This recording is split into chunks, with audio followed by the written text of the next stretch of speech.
ನಾನಿವತ್ತು ಹೆಸರು ಕಾಳಿನಿಂದ ಆರೋಗ್ಯಕರವಾದ ರುಚಿಕರವಾದ ಬ್ರೇಕ್ಫಾಸ್ಟ್ ರೆಸಿಪಿಯನ್ನು ಶೇರ್ ಮಾಡ್ತಾ ಇದ್ದೇನೆ. ಬೇಳೆಗಳನ್ನು ಬಳಸಿ ಮಾಡಿದ ಈ ಉತ್ತಪ್ಪಂ ಚಿಕ್ಕವರು ದೊಡ್ಡವರು ಎಲ್ಲರೂ ಇಷ್ಟಪಡುವಂಥ ಒಂದು ರೆಸಿಪಿ. ಇದಕ್ಕೆ ನಾನು ಅಕ್ಕಿಯನ್ನು ಬಳಸಿಲ್ಲ, ಬದಲಾಗಿ ಬೇಳೆ ಮಾತ್ರ ಬಳಸಿ ಮಾಡಿದ್ದೇನೆ.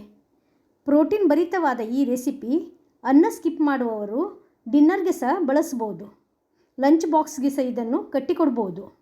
ನಮಸ್ತೆ, ನಿಧಿ ಅಡುಗೆಗೆ ನಿಮಗೆಲ್ಲರಿಗೂ ಸ್ವಾಗತ.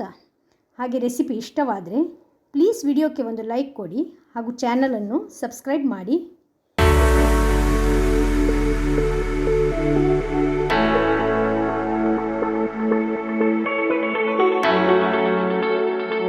ಮೊದಲಿಗೆ ಇಲ್ಲಿ ಒಂದು ಪಾತ್ರೆಯಲ್ಲಿ 1 ಕಪ್ಪಷ್ಟು ಹೆಸರು ಕಾಳನ್ನು ನೆನೆಸಲಿಕ್ಕೆ ಹಾಕ್ತಾ ಇದ್ದೇನೆ.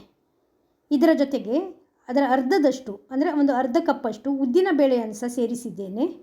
ಅರ್ಧ ಸ್ಪೂನಷ್ಟು ಮೆಂತೆಕಾಳನ್ನು ಸಹ ಸೇರಿಸಿ ಚೆನ್ನಾಗಿ ನೀರು ಹಾಕಿ ಇದನ್ನು ಒಂದು 3-4 ಸಲ ತೊಳೆದು ನೆನೆಸಲಿಕ್ಕೆ ಹಾಕಬೇಕು.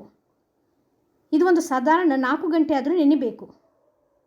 ಈ ಬದಿಯಲ್ಲಿ ಗ್ರೈಂಡ್ ಮಾಡಲಿಕ್ಕೆ ಒಂದು 10 ನಿಮಿಷ ಇರುವಾಗ ಅರ್ಧ ಕಪ್ಪಷ್ಟು ತೆಳು ಅವಲಕ್ಕಿಯನ್ನು ನೆನೆಸಲಿಕ್ಕೆ ಹಾಕಬೇಕು. ಇದನ್ನು ಸಹ ಚೆನ್ನಾಗಿ ನೀರು ಹಾಕಿ ತೊಳೆದು ನೆನೆಸಲಿಕ್ಕೆ ಹಾಕ್ತಾ ಇದ್ದೇನೆ. ನೀವು ದಪ್ಪ ಅವಲಕ್ಕಿ ತೆಗೆದುಕೊಳ್ಳೋದಾದರೆ ಈ ಬೇಳೆಗಳ ಜೊತೆಗೆ ಸೇರಿಸಿ ಒಂದು 4 ಗಂಟೆ ನೆನೆಸಬೇಕಾಗ್ತದೆ. ನೆಕ್ಸ್ಟ್ ಈಗ ನೋಡಿ 4 ಗಂಟೆ ಬೇಳೆಗಳು ನೆನೆಸಿದ್ದು ಆಗಿದೆ. ಬೇಳೆ ನೀರನ್ನು ಹೀರಿ ಚೆನ್ನಾಗಿ ಉಬ್ಬಿ ಬಂದಿದೆ. ಈಗ ನಾವು ಗ್ರೈಂಡ್ ಮಾಡುವಾಗ ನೀರು ಸಮೇತವಾಗಿ ಗ್ರೈಂಡ್ ಮಾಡಬೇಕು.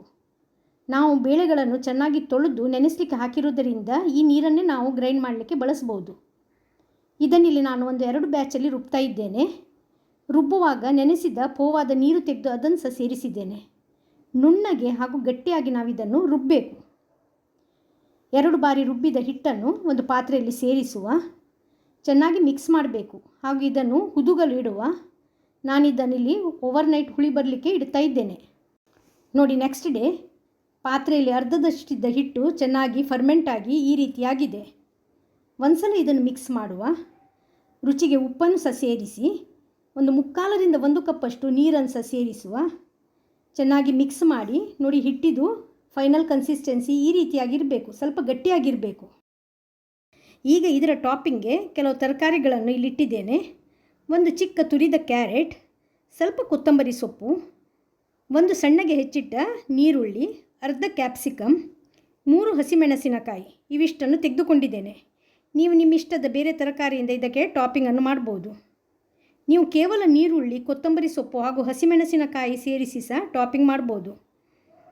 ಇಲ್ಲಿ ಒಂದು ಮಿಕ್ಸಿಂಗ್ ಬೌಲಲ್ಲಿ ಸೇರಿಸಿ ಚೆನ್ನಾಗಿ ಮಿಕ್ಸ್ ಮಾಡಿ ಇಡುವ. ಈಗ ಇಲ್ಲಿ ನೋಡಿ ಮಿಶ್ರಣ ರೆಡಿಯಾಗಿದೆ. ಇಲ್ಲಿ ತವ ಬಿಸಿಯಾಗಿದೆ. ಸ್ವಲ್ಪ ತುಪ್ಪ ಅಥವಾ ಬೆಣ್ಣೆಯನ್ನು ಇದರ ಮೇಲೆ ಸ್ಪ್ರೆಡ್ ಮಾಡುವ. ನಾನಿಲ್ಲಿ ಮಿನಿ ಉತ್ತಪ್ಪಂ ಮಾಡ್ತಾ ಇರೋದರಿಂದ ಚಿಕ್ಕದಾಗಿ ಈ ಥರದಲ್ಲಿ ದೋಸೆಯನ್ನು ಮಾಡ್ತಾ ಇದ್ದೇನೆ. ನೀವು ಮಾಮೂಲಿ ದೋಸೆ ಥರ ಇದನ್ನು ಸ್ಪ್ರೆಡ್ ಮಾಡಬಾರ್ದು. ಒಂದು ಸಲ ದೋಸೆಯನ್ನು ಸ್ಪ್ರೆಡ್ ಮಾಡಿ ಆದ ನಂತರ ಇದರ ಮೇಲೆ ನಾವು ತಯಾರಿಸಿಟ್ಟ ಮಿಶ್ರಣವನ್ನು ಸೇರಿಸುವ. ಎಲ್ಲ ದೋಸೆಯ ಮೇಲೆ ಈ ಥರದಲ್ಲಿ ಮಿಶ್ರಣ ಸೇರಿಸಿ ಆದ ನಂತರ ದೋಸೆಯ ಅಂಚಲ್ಲಿ ಹಾಗೂ ಮಧ್ಯದಲ್ಲಿ ಈ ಥರದಲ್ಲಿ ಎಣ್ಣೆಯನ್ನು ಸೇರಿಸುವ. ಸೌಟಿಂದ ಪ್ರೆಸ್ ಮಾಡಬೇಕು. ಹಿಟ್ಟು ಸ್ವಲ್ಪ ಹಸಿಯಾಗಿರುವುದರಿಂದ ನಾವು ಪ್ರೆಸ್ ಮಾಡುವಾಗ ತರಕಾರಿ ಚೆನ್ನಾಗಿ ದೋಸೆ ಜೊತೆಗೆ ಸೇರಿಕೊಳ್ತದೆ. ಒಂದು ಅರ್ಧ ನಿಮಿಷ ಬಿಟ್ಟು ಇದನ್ನು ತಿರುವಿ ಹಾಕುವ ಹಾಗೂ ಇನ್ನೊಂದು ಬದಿ ಸಹ ಇದೇ ರೀತಿಯಲ್ಲಿ ಕಾಯಿಸುವ. ಈಗ ನೋಡಿ 2 ಬದಿ ಸಹ ಚೆನ್ನಾಗಿ ಕಾದಿದೆ. ಇದನ್ನಿಲ್ಲಿ ಒಟ್ಟಿಗೆ ನಾನು 1.5 ರಿಂದ 2 ನಿಮಿಷಗಳವರೆಗೆ ಕಾಯಿಸಿದ್ದೇನೆ. ಈಗ ತವಾದಿಂದ ತೆಗೆಯುವ. ನೋಡಿ ಎಷ್ಟು ಚೆನ್ನಾಗಿ ಕೆಂಪಗೆ ಕಾದಿದೆ ಅಂತ. ನೀವು ಇದೇ ಹಿಟ್ಟಿನಿಂದ ಪಡ್ಡು, ಇಡ್ಲಿಯನ್ನು ಸಹ ತಯಾರಿಸ್ಬೋದು. ಸಾಮಾನ್ಯವಾಗಿ ನಾವು ದೋಸೆ ಮಾಡ್ತೇವಲ್ಲ ಆ ಥರದಲ್ಲಿ ಸಹ ಕಾಯಿಸ್ಬೋದು.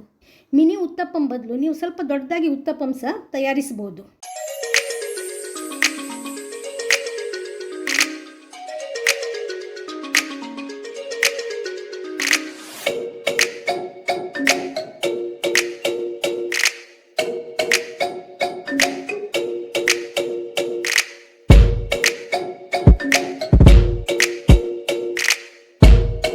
ಕಾದ ಉತ್ತಪ್ಪಂ ಇಲ್ಲಿ ಚಟ್ನಿ, ಸಾಂಬಾರು ಜೊತೆಗೆ ಸರ್ವ್ ಮಾಡ್ತಾ ಇದ್ದೇನೆ. ಬೆಳಗಿನ ಉಪಹಾರಕ್ಕೆ ಈ ಥರದಲ್ಲಿ ಪ್ರೋಟೀನ್ ಭರಿತವಾದ ಬ್ರೇಕ್ಫಾಸ್ಟನ್ನು ನೀವು ತಯಾರಿಸಿ ಸವಿಯಿರಿ. ರಾತ್ರಿ ಅನ್ನ ಸ್ಕಿಪ್ ಮಾಡುವವರು ಡಿನ್ನರ್ಗೆ ಸಹ ಇದನ್ನು ಬಳಸ್ಬೋದು. ಟ್ರೈ ಮಾಡಿ. ರೆಸಿಪಿ ಇಷ್ಟವಾದರೆ ವಿಡಿಯೋಕ್ಕೆ ಲೈಕ್ ಕೊಡಿ, ಚಾನಲನ್ನು ಸಬ್ಸ್ಕ್ರೈಬ್ ಮಾಡಿ ಹಾಗೂ ಶೇರ್ ಮಾಡೋದನ್ನು ಮರಿಬೇಡಿ. ಮತ್ತೊಂದು ವಿಭಿನ್ನ ರುಚಿಯ ರೆಸಿಪಿ ಜೊತೆಗೆ ಇನ್ನೊಮ್ಮೆ ಸಿಗೋಣ. ಧನ್ಯವಾದಗಳು.